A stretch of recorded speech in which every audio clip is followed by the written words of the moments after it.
Selamat malam rekan-rekan traders, kembali bersama saya Marulitua Sinambela. Pada kesempatan ini rekan-rekan kita akan berbagi sedikit berbagi perihal tentang XAU US dollar. Lagi-lagi XAU US dollar pertanyaannya. Sebenarnya saya sudah membahasnya melalui kanal di TikTok ya, tetapi ini ada lagi di Japri lagi ya. Nah, pada kesempatan ini kita akan coba fokus penjelasannya perihal tentang XAU US dollar atau yang kita kenal dengan emas ini, apa yang sedang terjadi ya. Karena kenapa yang menjadi pemikirannya adalah rekan-rekan, data Amerika, dua data yang dinanti, data ini artinya seharusnya ini membuatkan XAU US dollar turun, kan begitu logikanya.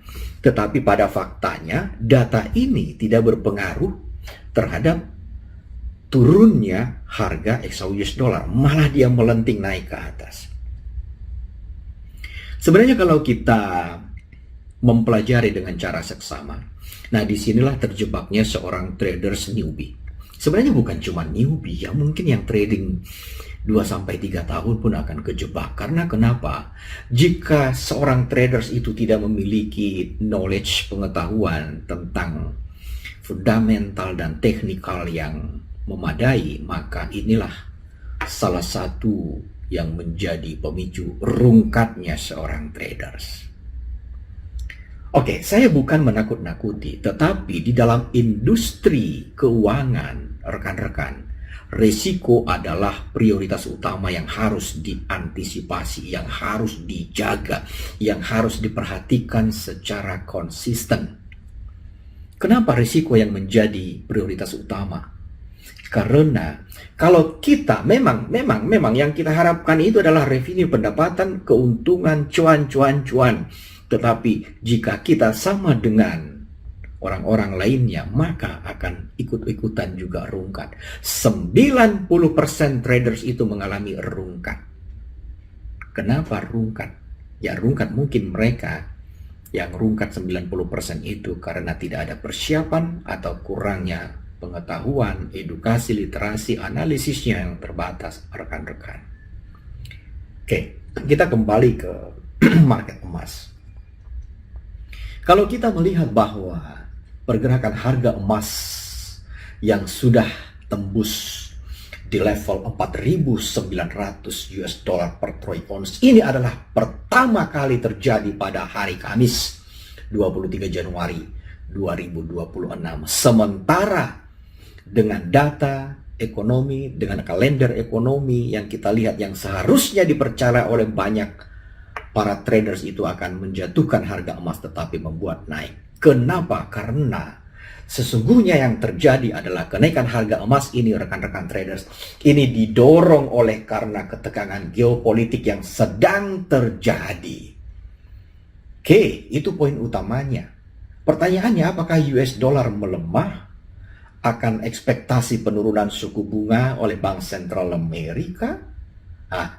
Sebenarnya bukan cuma emas, tetapi di silver juga, silver, platinum, mereka juga membentuk rekor high tertinggi.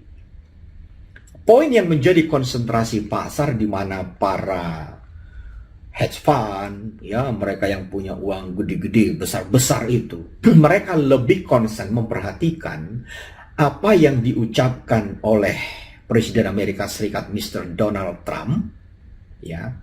Beliau mengatakan, ya, ia telah mengamankan akses Amerika Serikat secara total dan permanen ke Greenland melalui perjanjian dengan NATO.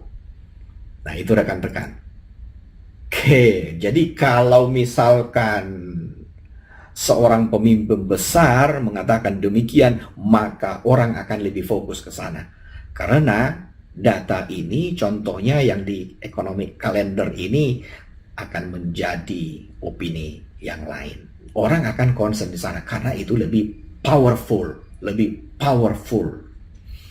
Oke, kalau kita membaca dari setiap perkembangan bagaimana sekutu ya mereka meningkatkan komitmen mereka terhadap keamanan di Arktik ya, untuk menangkal ancaman-ancaman dari Rusia atau dari Tiongkok. Oke, bagaimana dengan laporan pengeluaran konsumsi pribadi PCA? Ya, ini kan yang terbaru. Bagaimana ini menunjukkan bahwa belanja konsumen yang memang meningkat pada bulan November, Oktober ya. Ini menunjukkan sebenarnya dari sisi pertumbuhan ekonomi Amerika Serikat selama 3 kuartal berturut-turut ini cukup solid, ini cukup bagus. Oke, hal yang perlu diketahui adalah bagaimana pasar akan mengantisipasi Bank Sentral Amerika untuk menerapkan penurunan suku bunga, ya mungkin di kedepannya, apakah kita juga belum tahu ya, di agenda yang akan datang. Nah, karena ini kan bersifat antisipatif ya, rekan-rekan traders.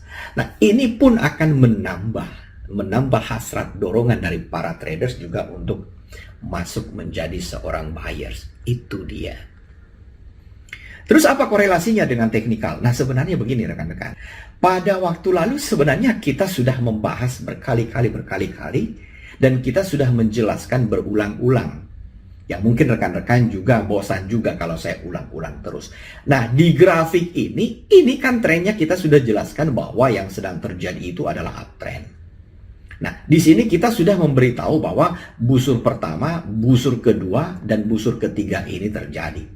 Nah, ketika higher high ketika yang ini, rekan-rekan lihat ya, dia sudah ditembus.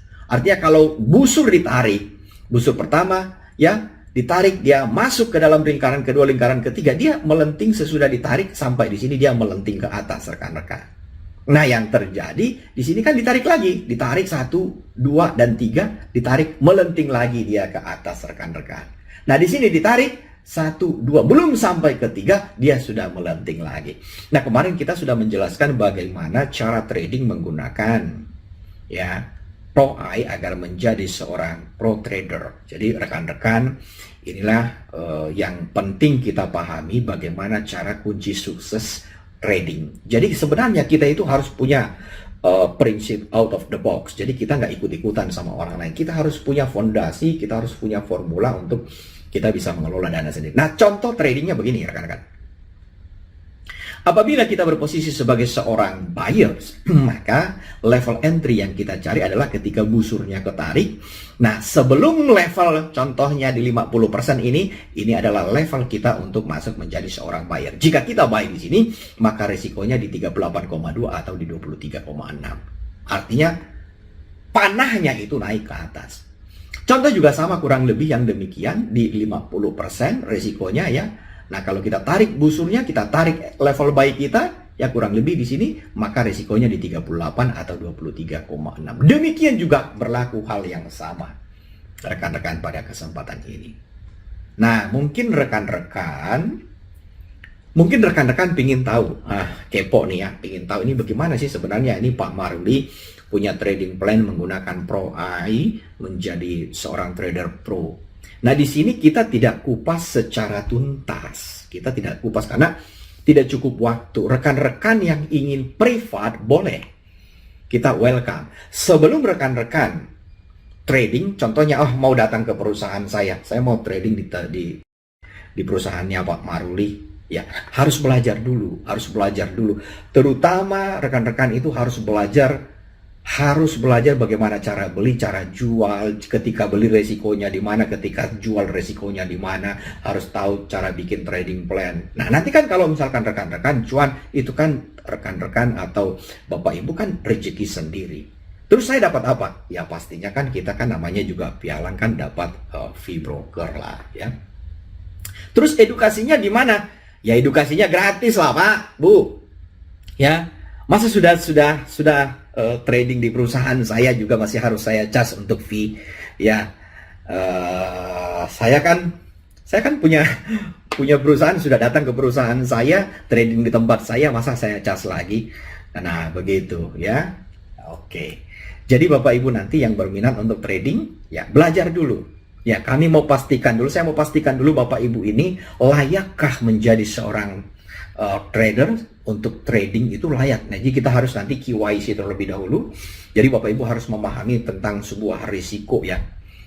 Nah, di sini kita tidak membahas yang manis-manis. Nah, Bapak Ibu harus belajar dan belajar.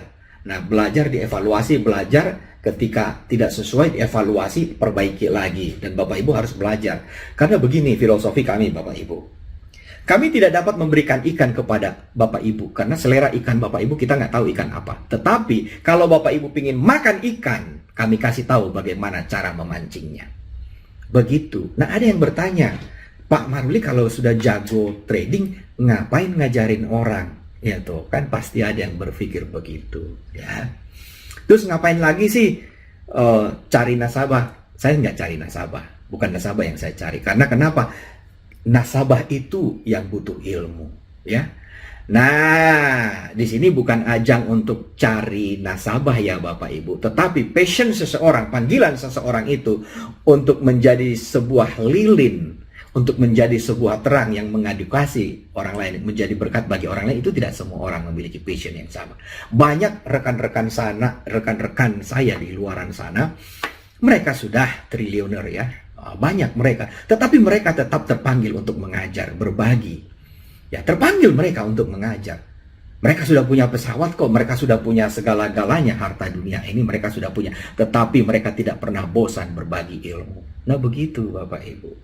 Sedikit ilmu itu lebih bermanfaat jika kita tabur, jika kita bagi kepada sesama. Tetapi ilmu yang banyak jika kita simpan semuanya itu, maka itu tidak akan membawa berkat, tidak akan berfaedah kepada sesama.